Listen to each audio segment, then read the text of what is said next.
Hi, I'm Barrett Stover. I'm Beth Mund. Welcome to Conscious Conversations on the Sacred Letter channel. Today we're going to speak with Janet Straightarrow, and I'm going to tell you a little bit about Janet. But Janet Straightarrow is healing, wisdom, and grace. That's the way she's been described. Janet Straightarrow is a shaman, healer, and sage born in a suburban New Jersey woman's body. Never quite like anyone else, and yet she tried to live a typical life. Her life has been a trial a minute, and you will always find her smiling as if she knows a precious secret, which she does. Inner wisdom, discernment, and knowledge have led her through the drama and traumas of her very full life. Dedicated to be the medicine for herself and to teach others has been a calling since a child. So welcome, Janet. Thank you. Thank you for inviting me. I'm so happy to be here. We're excited. Go ahead. We're excited to talk to you. I know you have so many amazing things to share about your journey. I could go on forever. Well, we'll go on. We have at least an hour, so let's talk as much as we can, because I know you have incredible experiences and your life journey has been amazing, and that's one of the reasons we wanted to bring you on and talk about it, because I think you have so much to share with people and can help people in so many ways. So let's dive in. I want to hear, so let's start with spirituality. What is spirituality to you? To me, spirituality is love. It is joy. It is light. It is peace. It is perfect health. It is beauty. It is wisdom. It is grace. It is living the higher vibration of truth that we all know is there, and living it and drawing on it and following it. That's spirituality. I always tell people, if you have a spiritual teacher that's really serious and really hard on you, move on, because spirituality's fun. You feel light, you feel happy, even through the worst of times. When you're tuned into that higher vibration of love and truth, you're free and you can move. You can laugh and cry in 5 minutes and it's all perfect. It's all beautiful.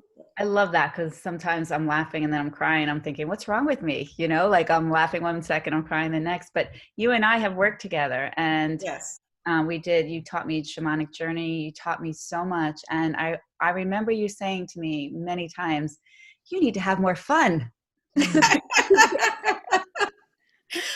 You're teaching me these high level, amazing, tools and concepts. And then you're like, you need to have more fun though. Don't forget about that. Yeah. Well, when I teach people to connect to their higher self, soul, guides, I can't tell you how many of them tell them the same thing. Like they're waiting for this big guide who's a high level wisdom person and going to tell them these great powerful things, and they go, why not? Get over yourself. Have fun. And even my daughter, who passed, God bless her, Lisa, she died 12 years ago suddenly, and I knew it was her time, and I learned so much from it. But she comes across too once in a while, says, Mom, you're here to have fun. That's your main job. And enjoy being in the body. Enjoy what you're experiencing. That's beautiful. I don't know if I ever told you, but when I was trying to find a name of my guide, a young soul, a young boy came into my awareness, and everybody was trying to find their names. And I was like, oh God, I'm so bad with names. Like, I'm so bad with names in real life. I'm so bad with getting And I heard Smelly Bigfoot. And I was like, that's the name of my guide, Smelly Bigfoot. And then, of course, I felt him, and he was playing with me, like, lighten up. Like, if you're going to try that hard to get a name, this is the name I'm going to give you. So I know exactly what you're talking about. Well, and that's an important point. When you're working with guides, they often come through in a way that's going to support you. Or give you exactly what you need at that moment. Exactly. So we have to let go of expectations when we're connecting to spirit. And it's so important. So to me, the spiritual journey is living life. And always looking for the higher truth. And each religion has some of it, but they also have a lot of rules attached that are anti what the truth is. So as we evolve, we might start with religion, but we want to look to the higher truth. And that's what I realized as a young child. I said, I grew up Catholic and I really understood Jesus. I got it. And then, people would be talking all these great teachings from the Bible and the Old Testament and the New Testament, but they weren't living them. My father didn't go to church. My mother prayed for him all the time, and he was the most unconditionally loving soul you want to meet. He said, people who go to church have to go to church. Which was, to me, I understood the higher teachings since a child. And my life purpose has been to do what I'm doing now, walking the walk through a traditional woman's life. I've been a man, I've been a rabbi, I've been a monk, I've been a lama, I've, remembered being shamans in different traditions as I've done my inner journey and connected. But I'm born in New Jersey in a white woman's body, right? But women, I feel, and I have a lot of male clients, but we need to understand that spirituality is with each one of us. Man, woman, color, whatever job we're doing. People say, I have to live my life purpose. So they think they have to leave what they're doing. I go, no, you start where you are. Mm. Like young mothers, especially older young mothers, they're all ready for their purpose because that's their timing. And they go, well, what do I do with these kids? I go, these kids are your purpose. Mm. They're an important part of your purpose. We don't leave our life to live our true life. Oh, that's beautiful. And people need to hear that because, and I tell, I teach a lot of people and I go, you don't have to hang a shingle as a healer or a spiritual something or other to live your purpose, because we need spirituality and awakening in every job, in every aspect of life, because it is in every aspect of life. When I was a realtor, I went in right after a stock market crash, and I'd been studying for 25 years already so far and living it my own way and healing myself, which I'll talk about. And I decided, everybody said, Janet, you'll never do well. You're too nice. Well, they didn't know that I'm not too nice. Mm-hmm. Nice is not being authentic. To me, I had a goal. I wanted to live the spiritual paradigm in business, and I wanted to make a lot of money. So I figured out how to do all three together, and I blew them away. And even when the board of realtors here in Morristown asked me to teach because people couldn't figure out, how are you doing so well when we're struggling and we've been in the business and successful for years? I told them the spiritual truths, which are common sense and logic, by the way. They didn't get it. Why did they not get it? Because they're thinking in the lower levels. They're thinking in lower levels of fear consciousness. They weren't thinking they were afraid to be honest. Because if you're honest, people are going to run away. Well, no, if you're honest, you're actually going to close more sales. Yeah. But they couldn't get that, Yeah. So living the higher truths, living love, being authentic, creates more abundance and success. I just want to say, Janet, it's not separate. I mean, I was speaking with this woman, Barry and I were talking with this woman who's a teacher and about her intuitive gifts. And she said every day, she was a nursery school teacher, and every day when a child walked in the room, she knew immediately she was empathic. She could pick up and know what that child was feeling, walk over to the child, have a conversation, and help that child. Never never talking about what her gifts were, but she was using her gifts every day as a preschool teacher. So we totally know what you're talking about. Exactly. We all have these gifts. Everyone, yeah. And it's really important. I'm going to talk about how to work with that to receive them, and what the blocks are and how to go through them later. But I know you wanted me to talk about my healing journey. Yeah, and your journey about how this all started. I mean, were you as a child, did you feel did you feel spiritual? Did you know that you had wanted to adhere and had to adhere to these truths and knowing? Did that start early for you? It started very early. I just was a light, happy young girl, and I was very wise. And people used to say, "You have the gift of discernment," and I realized later, it's like I could tell when they were bullshitting. But I always focused on truth, and Spirit gave me the name Straightarrow much later in life. But I've always focused on truth and been curious what is real, because I could see the illusions and I could see the truth, and I couldn't figure out why others weren't living it. Like, why say one thing and do another? It just didn't make any sense. So my parents taught me two things that helped. My mother said everything is a choice, and my father said everything is an illusion. And you have to choose what's true. So my parents were of the generation, do what I say, not what I do. And I did. I listened to what they said that made sense. If it didn't make sense, and I want people to hear this about spirituality, if it doesn't make sense, something's wrong. It's not truth. Spirituality is grounded in truth. It is grounded in logic and common sense. The problem is, man has made so many laws that people want to believe is true that has never been true. And when you're trying to figure out truth and illusion, you're never going to get to truth. You have to be willing to let go of the rules of man, to understand the rules of the universe, which is always going to serve us. The rules of man are always going to trip us up. And they're always going to make us wrong. They're going to try to control us, manipulate us, and get us to do things against ourselves. And that's our conditioning, right? I mean, that could be from our families. It could be from society. It's everywhere, right? We come in with it.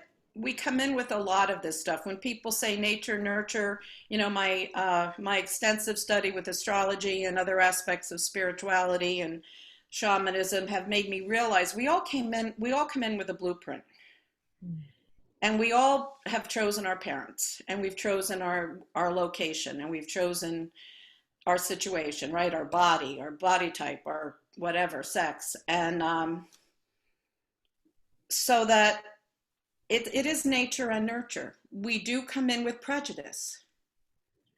It isn't taught. We can't separate that. Nature and nurture are one. And so we come in with a program, with beliefs, with fears, with things we want to experience in this lifetime. And we choose how to play it out. And we choose whether to let go of prejudice. I did years of letting go of judgment and fear and jealousy. I spent years clearing that because I knew they weren't serving me and they were tripping me up. I didn't blame myself. I didn't judge myself because I knew that this was a part of life. I'm not bad. I never bought into that we're sinners that so many of us grow up with. We've also come in with self-esteem issues that we have to work through. And just allowing it to be what it is rather than blame someone. Oh, my mother did this. Oh, my father did that. It's like, well, you brought them in to help you learn those lessons. Did you learn them yet? Or are you going to keep blaming them and die unhappy, right? We have a choice. So that's what I've learned in 52 years on my dedicated spiritual journey. It started when I was 15. My dad was chronically critically ill and dying, and he was no longer working. He was 43, and I was chronically sick as well. I was out of school for months at a time. I had chronic pain in my head and my back, and pneumonia, bronchitis. My immune system was low. And our family doctor said, Janet, you're not going to live long.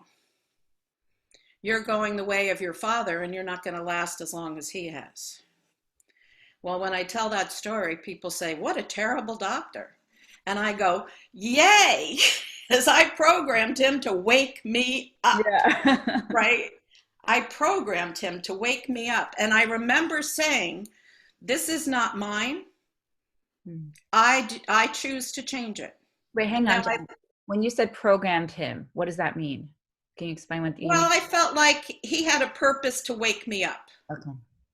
You know, and if I was another person, I probably would have stayed sick and died, right? Yeah. Because I was on that track. But I chose. I have been feeling very much lately that there are people that we come across who we've had this agreement with. Right. And we either are onto it or not. And that they are here to wake us up. I've had those experiences as well. So I love that you are talking about that, but also it depends who you are. You have the choice, which is a really important piece of it. Yeah. Well, what I also said, and this is really interesting, you'll find this interesting with the shamanic piece, is that I said, this isn't mine. So that's in 1967. And I'll talk about where I went from there, but I want to go to this point. In 2011, I did a shamanic journey working on a piece of healing for myself, and I went back into the womb. Now, my father had last rites of the Catholic Church when my mother was 3 months pregnant with me. And I was working on, you know, where I felt rejected. Now, she didn't want to be pregnant if her husband was going to die. So I healed that. And then I went deeper. I came in to be with him. So I agreed as a soul in the womb to take on some of his illness so that he could stay. Oh, wow. Yeah. Well, I know how powerful the shamanic journey is, and I want to hear a little bit more about that, but continue with your journey. What happened? So I started, my mom she grew up on a farm, and they only had natural healing on the farm, right? And my dad was a city guy. He lived in he was born in Jersey City, lived in the Oranges when they met. But mom believed in natural medicine, and she also believed in medicine. And so I had the combination already. But what inspired me the most was a story from the New Testament of a woman who touched Jesus's cloak in a group, and he never saw her, but he felt the energy. And he found her.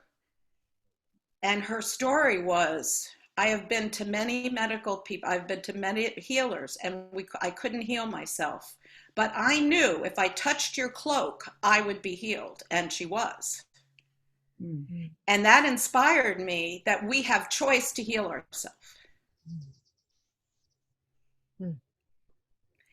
And innately, I knew we do not have to be sick. We do not have to be in pain. That's a program on the planet that we do not have to live. Our nature is health. Mm-hmm. And from that place, Be the Medicine began when I was 15 in 1967. So I decided to be my own medicine and to figure out how to heal myself, because there wasn't a clear path on that. So I started to study Edgar Cayce, which he was a medical intuitive, and he also channeled healing, and he didn't believe in any of it because he was a very Baptist. I also studied Silva mind control. I studied nutrition, because in the 60s, we started to eat all this processed food, and everybody thought it was great stuff, but it was really breaking us down, right? So I started studying that, and eventually I studied astrology and yoga, and I just kept asking the questions. And that's what I want to share with your audience here, is that we have to ask more questions. We just accept too much. we want to say, I was the biggest pain in the butt as a child, asking why all the time, right? Because if it didn't make sense, I wanted to make sense of it. And so that's what we want to do these days. Well, if this is happening, stop complaining about it and be open to asking. And our spiritual journey is about asking and following and acting, right? It's our journey. Our journey is each unique. There's no one size fits all. But listening to our higher self, listening to our truth center. Over the years, I've taught thousands and thousands of people, and we get to a point where I'm working on, the biggest thing I work on is helping people listen to themselves and listen to their higher truth and wisdom. And they go, oh yeah, I know that voice. And of course I ignore it. So true. And we talked about this in the beginning, that I always thought, I remember that when I was going through my spiritual journey in the beginning, I was like, it's, spirit or source or our intuition is going to be this big voice that's going to come down and like Luke, I am your father, it's going to be like, that's what I was waiting for. And I'm like, that's, I realized that that's not going to happen when these small things started happening, when I followed my intuition, when I didn't. And I was like, oh, that doesn't happen that way. And I love what you said about the questions. I was getting on, I know you taught me all about, the illusion of fear, but what a piece came through to me in the past year, which was so amazing, was, and how you hear things over and over, and then just like one time, for whatever reason, Absolutely. sinks in. And I heard, you can't be curious and in fear at the same time.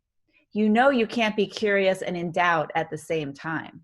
And I realized that when you're asking questions and you're being curious, you're not in fear or you're in doubt. So it's serving dual purpose. It's, it's helping you to connect and receive information, and you're not playing into that illusion, because, that's a helpless feeling, that's the helplessness, and you're not standing in your power, and you're not being proactive. And now Spirit's asking me questions. That's how they come through. I heard the other day, what if everything you've done in your life has been correct? And Barrett and I have spoke about this, and I was like, wait, what? What do you mean everything's been correct? They were trying to get me to release the judgment. What if everything is correct? What if you learned something from everything? I was like, wow, that's a beautiful question. So now they're asking questions to me, which is well, and that's giving you deeper knowing. Yeah. Right? Yeah. So we have to practice. It is a practice. It is a daily practice of being more awake and choosing for ourselves, and knowing that we can, and knowing that we should. Now, I work with a lot of women, and we are trained to put ourselves last. Mm. And I tell women, you know why they blame mothers for everything? Because we're not living our truth, and we're not showing the way. We're surrendering our power to what we think we should do, or, like doing for everyone else, but we're not living from our center. And when we live from our center, we're not codependent, we're not controlling or manipulative, we're not trying to get people to do for us, right? We are being that sacred, beautiful, divine mother, which helps everyone find their own place. But we're taught to control and manipulate and try to get everybody to fit into society or whatever. And then, we turn 50 years old and we go, well, what about me? Mm-hmm. Well, it's a little late, and you've already screwed up your kids. I remember raising my children while I was working through my early journey. And I said, a wounded mother raising wounded children, and we just have to keep figuring it out. But it's never too late, right? I mean, it's never too late. And we all planned the journey. And that's what I tell people. They go, oh, I got divorced and I'm screwing up my kids. I said, they signed up for this. Right. So it's not too late. We all signed up for these lessons. We think everything's supposed to be perfect according to some kind of expectations. But as you discovered, everything is perfect. And no matter how screwed up it is perfect. And a lot of people like myself who came for a very strong purpose, we oftentimes have more challenges than most people. Mm. And it's not because we're bad. Or being It's punished. because we came to transform and transmute and to teach others to do it by example. Mm. That's it actually, for people going through challenges, brings relief. You know, I'm not going through this challenge because I'm bad or I'm being punished, or, you know, it's because I'm here to transcend and to learn and to grow and then to lead and help others. Exactly. It's a very different way of looking at it. And our greatest challenges are covering up our greatest gifts waiting to be discovered. Oh, I love that. I love that. So as we heal those aspects of ourselves, of our journey, we then can receive and activate the gifts. And I call this spiritual adventure. And you've seen my picture with the Indiana Jones hat. Yeah. That's going to be on one of my books. Because I see this as an adventure. It's not a punishment, and it's not, and I've had a very tough journey, and someone else I would have died. I truly would have, through many of the challenges I've been through, if I was a different person. But I never felt a victim because I knew it was a choice on a soul level. I didn't blame my parents for whatever. My father taught me, he lived 21 years and through many near-death times in his life. And I knew it was his will that kept him going, but he didn't believe in healing. Mm-hmm. He believed in medicine, and he didn't take care of himself. And I learned from that. And I said, no, I'm not going that way. So everybody is a lesson. Everybody is somebody we're either going to follow them, even if it's not the correct way, or we're going to say, wait a minute, this part's good, this part doesn't work for me. Let me follow what works for me. And that's what you did. You took the medicine piece, right, and your healing piece, and that became be the medicine. Right. And I am the medicine. I have to keep looking inside. I have to keep looking for the clues. Everything that I studied, I could see. I remember different aspects of shamanism or energy healing, and I would get so excited that this was the answer, but then I would say, but wait a minute, there's another piece. And it would keep taking me further and further and deeper and deeper. And so, and everybody goes where they're guided to go and where they're willing to go. Yeah. You know, and a lot of my work is helping people break through the illusions, the boxes, the limitations, the beliefs that keep them stuck, as you know. Yeah. You know, fear is such a big one, and judgment. Yeah. About this shamanic journey, let's talk about that, because okay. I'm not sure. And then we're going to talk about some advice that you're going to have for people who are going through emotional or physical challenges. But what is shamanic journeying, and how can that help us heal? So shamanic journeying is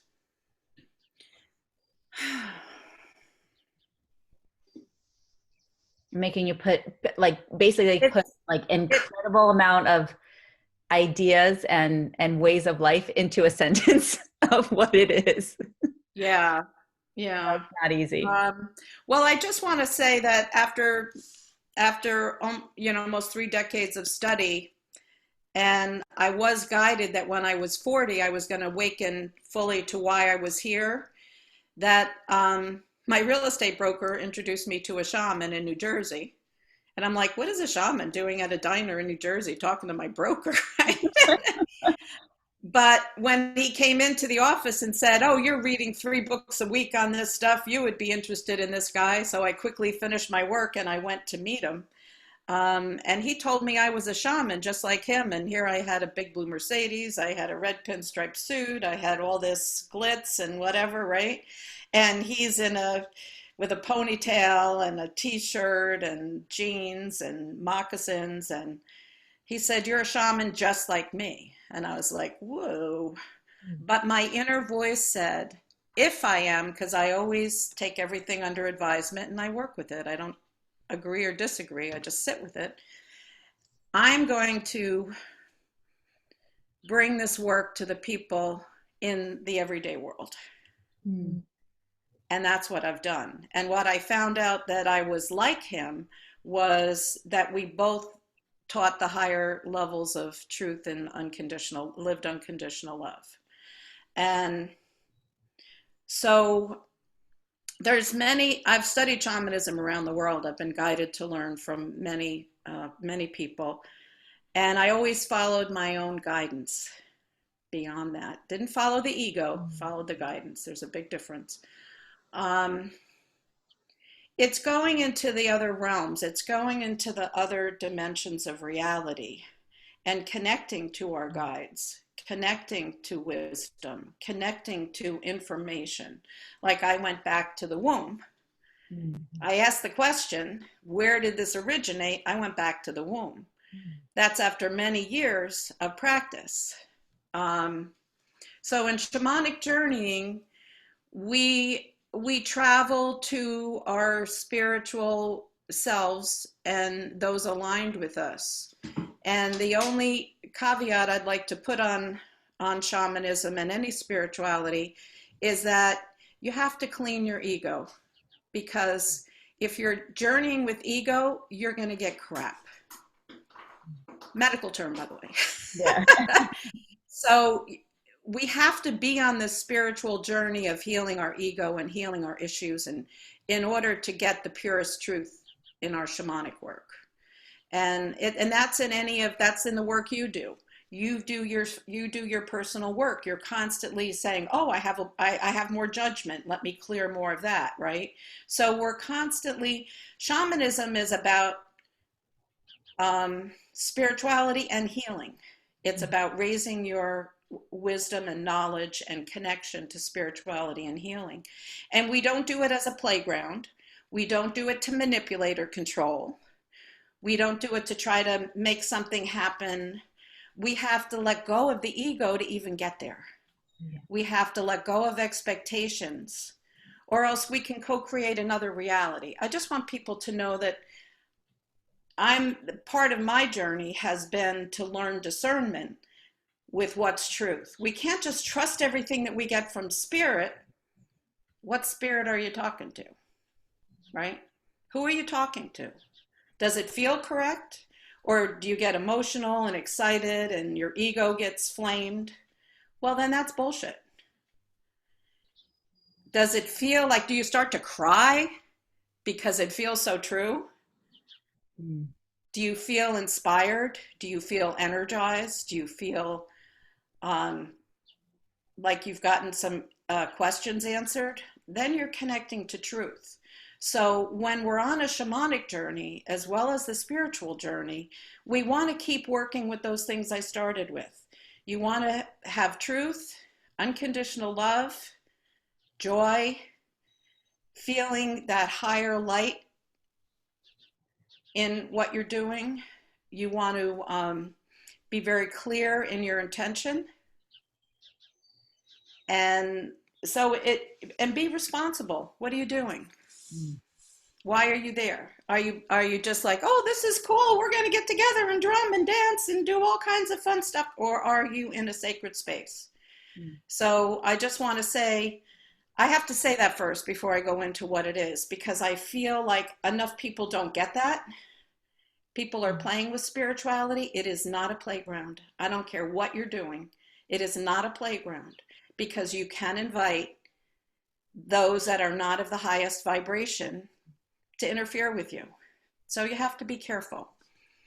Yeah, and I just want to say something based on what you said. First of all, when you're talking with Janet, if you ever want to work with Janet, your energy just starts to like there's so much energy that comes from Janet in her words and just being around her. So if I stumble over my words the rest of the conversation, I'm already feeling that I'm in the higher level dimensions right now. So I was forgetting where I was when you were talking.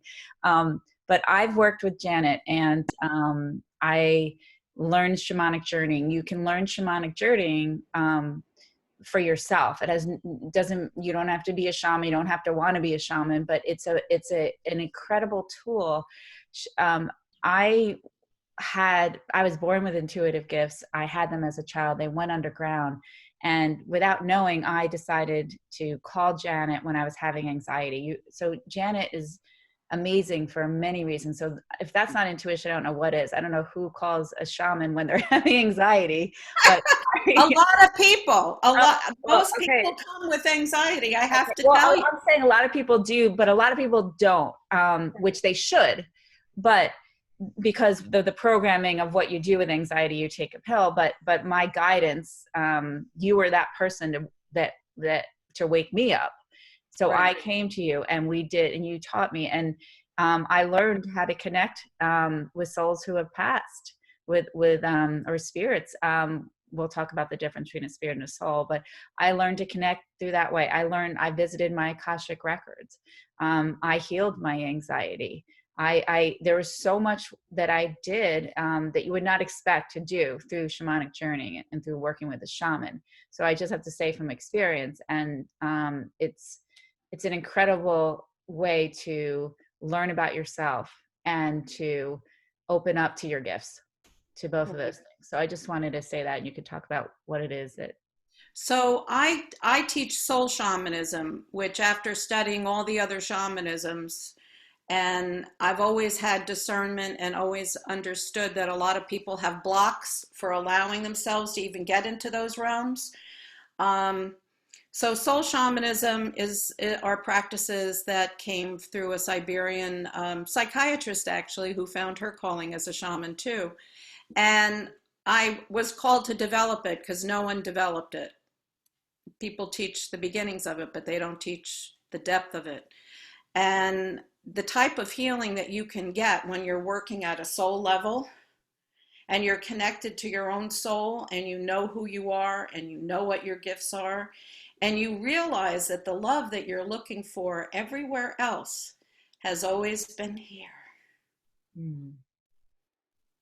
And the truth and the things you're looking for your mom, that unconditional love that's going to support you, is you're the mom, and you're the dad, and you're the lover, and you're the sibling.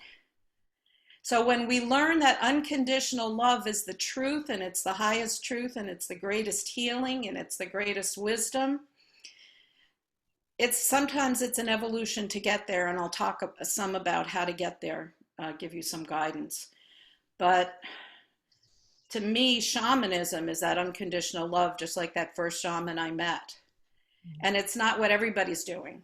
Some people are playing in the playground, but I want people to know you want to take it as something very sacred, and you want to focus on, I want the highest, most aligned guidance. I don't want to play in a playground.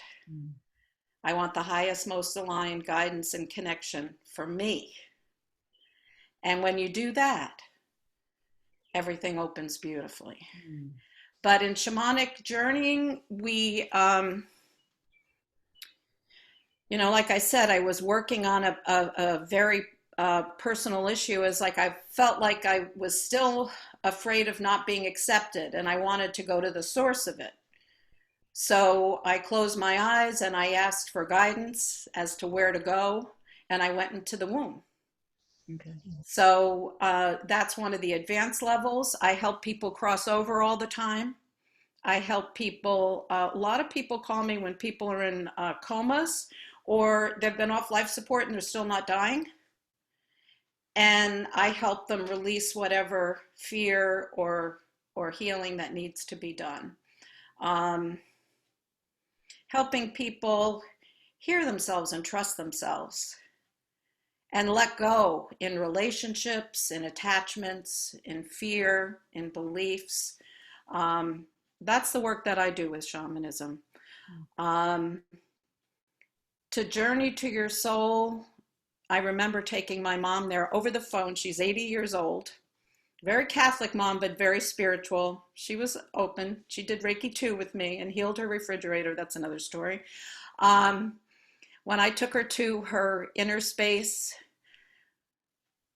she was suddenly very quiet. And I just held the space for her. And I said, "How you doing, Mom?" She said, "I feel home for the first time in my life." Oh, that's beautiful. So that's the soul shamanism journey, is it takes you to that space where you feel home. Because in the world, we feel scattered and disconnected. But when you can journey to feel whole, to feel that, to start to connect to that wholeness, then everything else starts to, then it helps you live your wholeness in the outside world. And I always teach people the lessons in the inside world are there to help you in the outside world so that it can come together. By the way, the meaning of healing is wholeness. Yeah. So we're looking for wholeness, and we're looking for, so the other thing that I teach that you might want to learn is that health is our nature. And so many of the things that we're taught, I like to say I teach people how to live up in an upside down world. So here we are sitting in the third dimension, right? And a lot of our teachings are against us. They're against us evolving. So learning how to evolve anyway, even if the world is turning in a crazy way, which it is now, right? So what are people going through that they're talking to you two about that you would like me to maybe address ways to Okay, so help them? yeah, we do. We have a Zoom call every Monday night, and we connect with people who are really, on all different paths in their journeys. Some of them are at the beginning, some of them are further along. I would say that we've heard, and Barrett, you can chime in here too. People want to open up to their intuitive gifts. People are struggling with fear. People are having physical imbalance and anxiety. There's a lot of anxiety that we come across. Is there anything else, Barrett, that you would add? I think that's true. I think it's all speaking to not feeling connected to themselves, and then intuitively and not connected to that around them, and seeking kind of, what is their purpose?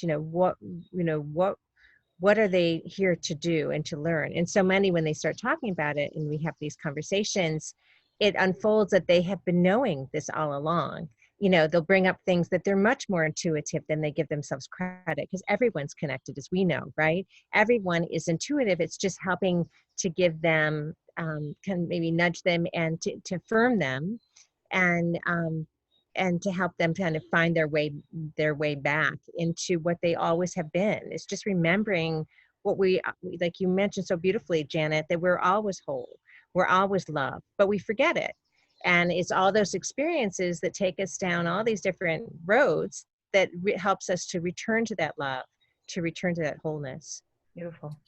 So the one thing that has been coming up, and I actually had it in one of my YouTube videos this week, I noticed that people focus on the not. It's not this, it's not that, it's not the other thing. And I said, but what is? What are you experiencing? What are you feeling? Because people are focused on expectations and how things should be and how they want things to be, or how somebody else wants them to be for them. And they can't find their center if they're in the knots. So teaching people to connect to what is and to think about that.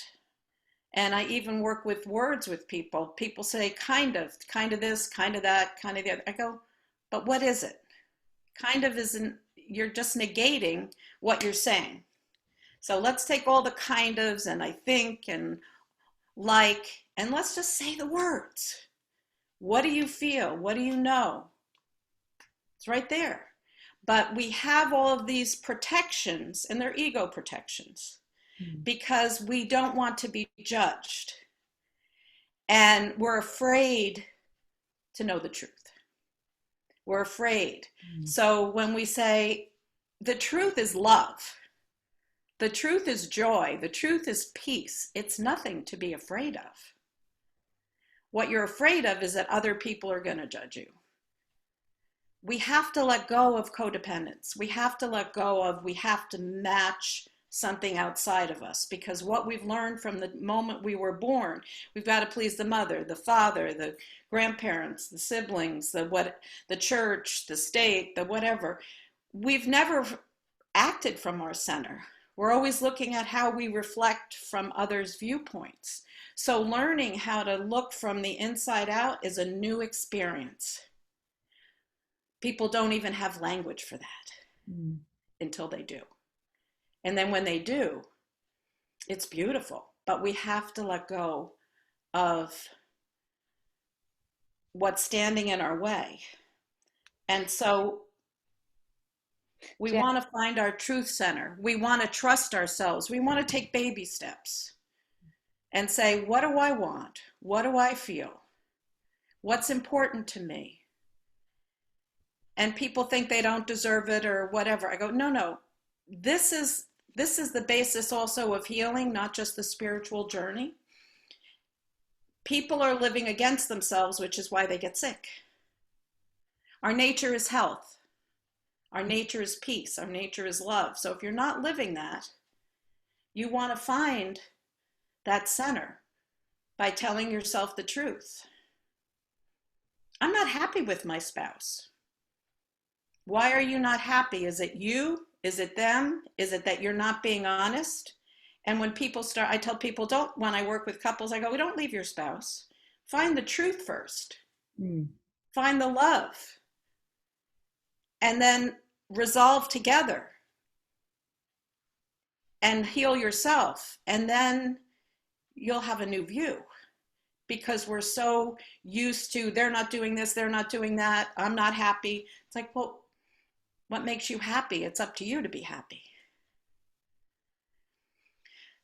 So what I'm getting on anxiety, people are very anxious because the truth is coming up in their face. And it's not the la happy truth that I'm talking about, the beautiful truth. It's the truth of the world is crazy.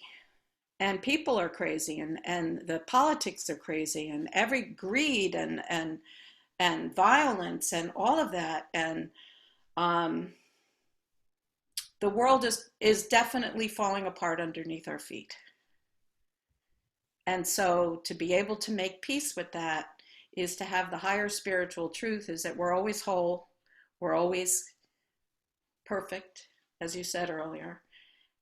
Everything is always, it's going to work out. It's not going to be how we quote unquote want it to, right? I have lost all of my money. I have lost my youngest child in half an hour.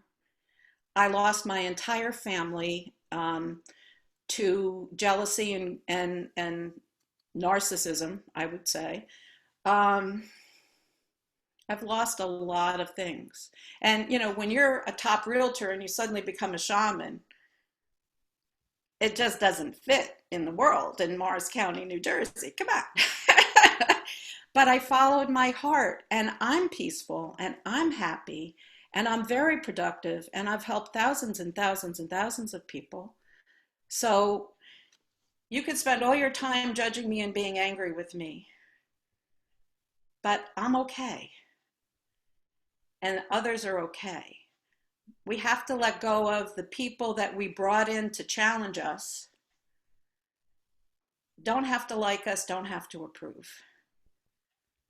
And the world doesn't have to fit our expectations. But the most important thing is to be responsible.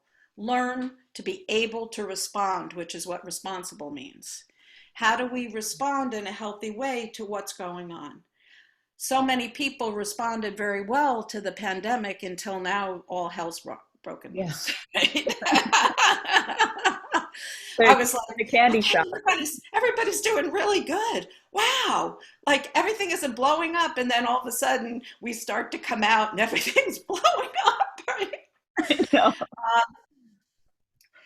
But anxiety is about letting go of self-judgment and fear and expectations and not loving yourself and allowing yourself to break through to that higher spiritual truth within yourself. Because that's where you're going to find peace. I remember in the beginning of the pandemic, my business stopped, lots of things stopped. I'm like, oh my goodness, Spirit moved me to this beautiful space, and they told me everything was going to be good, and now everything's quiet, and oh my God, how am I going to pay my bills? And then I said, Janet, cut it out. and I just meditated and I prayed and I said, would you please lift this from me? Because I know it's not the truth. Everything was, things didn't pick up, but I was okay. And then eventually I got, things opened up and I got creative working on Zoom and amazing stuff happened. But we have to be willing to let go of the bullshit in our head and in our lives in order to connect to the spirituality. Because as you said, we can't be fear and love at the same time. Yeah. That's beautiful. So Janet, we're winding down and there's so many nuggets that you've given about so many things. I know myself, I'm going to go back and listen to this over and over, and I'm going to put your information below. So if people want to be able to work with you, you do work over Zoom, and the energy is there, whether you're in person or I can vouch for that. I mean, I'm feeling it right now just by having this conversation. So we'll put the information down and people will be able to reach you. I want to address one question, and then if there's anything else that we missed from you. Okay. We use this word a lot. Barrett and I use this word a lot. We use the word soul, and we have our own soul guidance sessions we do, and so on. What is the difference between soul and spirit? To me, soul is the self that is whole, that is our true self. Spirit is our life force energy. Like when we die, our soul ascends and our spirit leaves our body. And interesting, I have a funny story. So when my mother's second husband died, she took care of two sick husbands, 25 years each. And when her second husband died, because my dad did die young, as he passed, she got hysterical laughing. Now, can you imagine a very conservative Catholic woman hysterically laughing when her husband dies in the hospital, right? He passed on his spirit energy to her in thanks for her taking care of him. And when that first shaman died, he passed on his energy to me. I didn't laugh, but I went through 3 months of huge transformation. It was a different kind of passing on. So when we're working with soul, it's very individual to me. It's who we are. When we're working with spirit, we're working with the spirit of our ancestors, our descendants. We're working with spirit guides, right? But our soul is us. Our soul is who we are. So that's how I break it down. Okay. Because when people say their soul is their spirit, I feel like there's a confusion. And I know I learned soul retrieval from many shamans and teachers. And what I found was we're not retrieving the soul. The soul is always whole, which is why we can always heal. But it's that personality self that came in for all the lessons in the spirit that needs to be healed. So that's how I've noted it with my experience. It should be called spirit retrieval. Yeah. Because the soul is always whole, and the soul is always us, and it's always true, and it knows our number, it knows our agreements, and it's not going to be codependent. It's not going to do it for us. So if people are looking for somebody to do things for them, they're not going to find it in the spirit world. Right. We still have to be responsible. So when you asked me the things that I felt were important, I wrote these down this morning, is that be clear in your intention in your life. because when we're all over the place, the universe says, okay, we'll go here with you, and we'll go there with you, and we'll take you down this road. But you have to say, I want whatever you want. And we're allowed to want, by the way. Everybody, you're allowed to want. As a matter of fact, that's what guides you. I remember at one point I had lost everything. And I felt like I was excavated down to the bone. And then I'm meditating and I go, so what's next? And they go, now you have to want. I'm like, you make me surrender my life, and now you're telling me to want. And they said, that's how you create the next part of your journey. You choose, but you had to go through this first.